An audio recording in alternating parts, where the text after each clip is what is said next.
the internal evidence. Here's what you need to understand. The Bible is not one book. It is basically 66 books. It's like a library, an amalgamation, a compilation, if you will, of 66 books written by 40 different people over a time span of 1,500 years in 2 major languages. Now, let that soak in for a minute, and I want to give you a thought experiment. Think about this. If I were to choose 40 of you, or if you chose 40 people that you know, and you told them to write their idea about God, and you take all of those 40 books, and even with the group that I have here, even though most of you know each other on a certain level, most of these people did not know each other. Some of them did, but most of them did not. And then you have a 1,500 year span.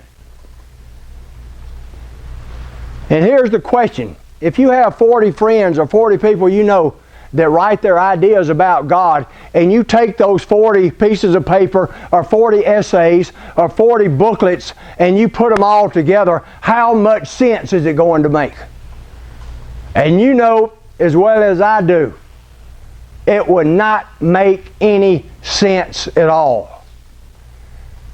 And yet, when you take the 66 books that we call the Bible, the Old Testament and the New Testament, and you put them all together, there is a continuity about it that seems like it came from one mind.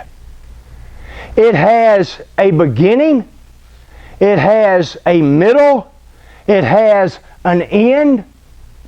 There is a central theme that runs all the way through it. It is about a creator who made a creation and had a relationship with that. And it has a protagonist and an antagonist. It is the greatest epic of all times. And so you have the antagonist, which the Bible calls Satan, Lucifer, the adversary, the devil. He comes in and messes the relationship up.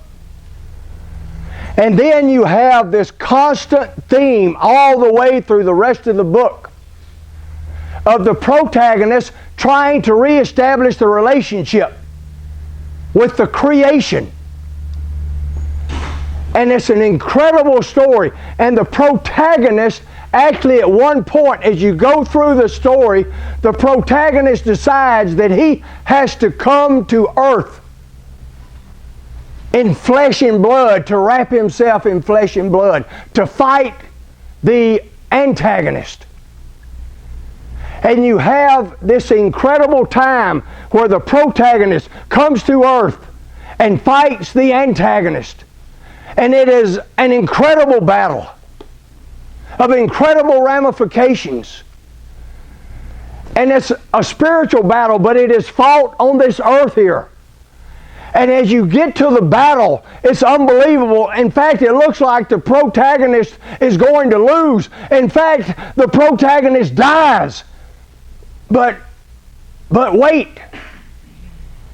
He conquers death himself.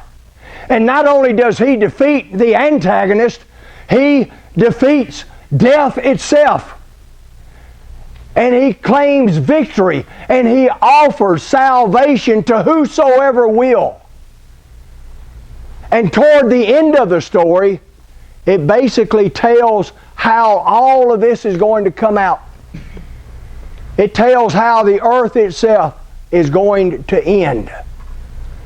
And so you have that central theme, but there is so much more. There is literally hundreds of stories about real men and real women and the struggles that they fought and the battles they fought on earth. And sometimes they won and sometimes they lost, because it's a real battle and there are real casualties. And so it talks about hundreds of different people that you can look at and learn lessons from that. But it has more than that. It talks about good and evil, the great spiritual battle that is fought here on earth. It talks about all the virtues, such as goodness and kindness and courage, but it also talks about the vices, such as hate and jealousy and envy and all of those things, and it talks about all of them. And you get to the point to where you know it's starting to talk to you. But there's more than that. There are beautiful poems in the book, beautiful songs, beautiful proverbs that will tell you how to live in your day-to-day life. And in all of this internal evidence, in all of these stories, when it talks about the central theme, when it has the underlying and the background stories of what goes on through history, and it talks about virtues, and it talks about vices, there comes a point, if you study this book honestly and sincerely, there will come a point to where you will understand whoever wrote this book is talking to me. This book, even though it talks to everybody, it talks specifically to me. And if and when you ever get to that point in your life, you will understand what inspiration is about. And you will understand that that book, even though it has blessed the lives of millions and millions of people, that it was written specifically for me. And I understand that there is a book that was written by 66 or 40 different people, 66 books. When you put them all together, they read just like one book. And the reason they read like one book is because they all came from the same mind. And that is the mind of God.